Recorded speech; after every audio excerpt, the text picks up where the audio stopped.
You have just bought your full frame camera, or you want to upgrade from crop to a full frame, and you are worried that you will be able to use your crop lenses or they are going to be a waste. Watch this video till end and you'll get the answer.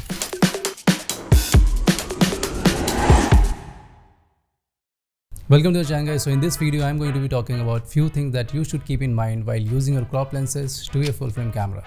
For this video I have Sigma 16mm 1.4, which is a crop lens, and this popular lens has that amazing quality and low light performance for sure. And I've been using this lens with my Sony a7iv, which is a crop sensor camera.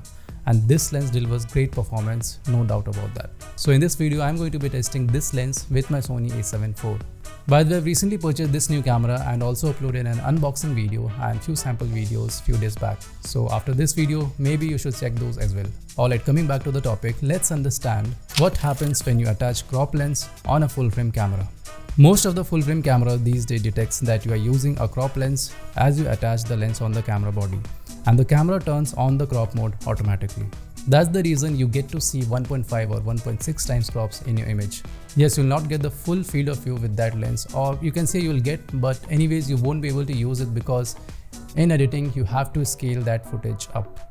So let me show you what do I mean. So here I have attached Sigma 16mm with the Sony a7iv body, and because I have set my APS-C shooting on auto, the camera automatically detects that I'm using a crop lens with it.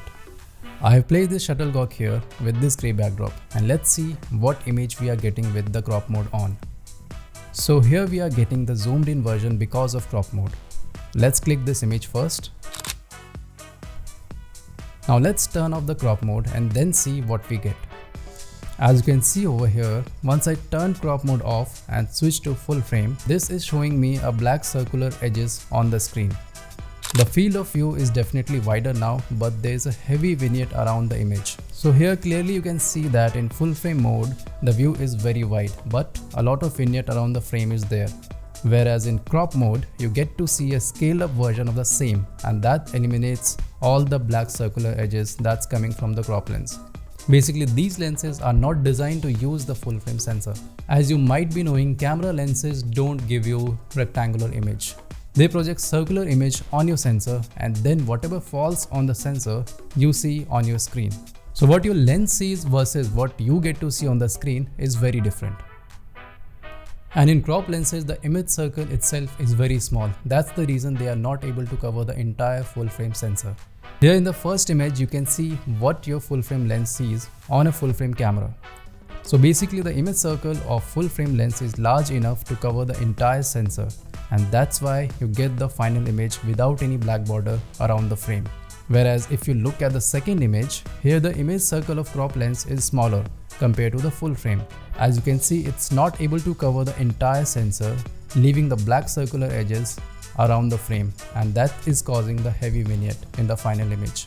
Now in the third image, you can notice what happens when you turn on the crop mode. Here the camera decides to show you only the usable part of the image, that's without the border. Hence you get to see the zoomed in version in the final image. Next, what is the focal length you will be getting with Sigma 16mm on your Sony a7iv or any full frame camera? Sigma 16mm lens on this full frame camera is basically equivalent to 24mm f2 or 2.1 full frame lens when you use it with crop mode on. Now that's still a decent focal length if you consider various scenarios such as vlogging, b-rolls, etc. And if you consider the price tag of this lens versus many full frame wide lenses that are around the market, this is way cheaper than those lenses. So definitely this is a great deal for the price. Now let's talk about the megapixel that you are going to lose if you are using this lens on a full frame camera. Now here you are definitely losing that 33 megapixel of this a7iv camera. Probably you are only getting 14 or 12 megapixel if you are using this in crop mode. But if you are using this lens for videos, you shouldn't think about megapixel, because for 4K, 9 megapixel is enough. You still have 14. So for video, no issues. In fact, for photos also, at least for social media and stuff, 12 or 14 megapixel is more than sufficient.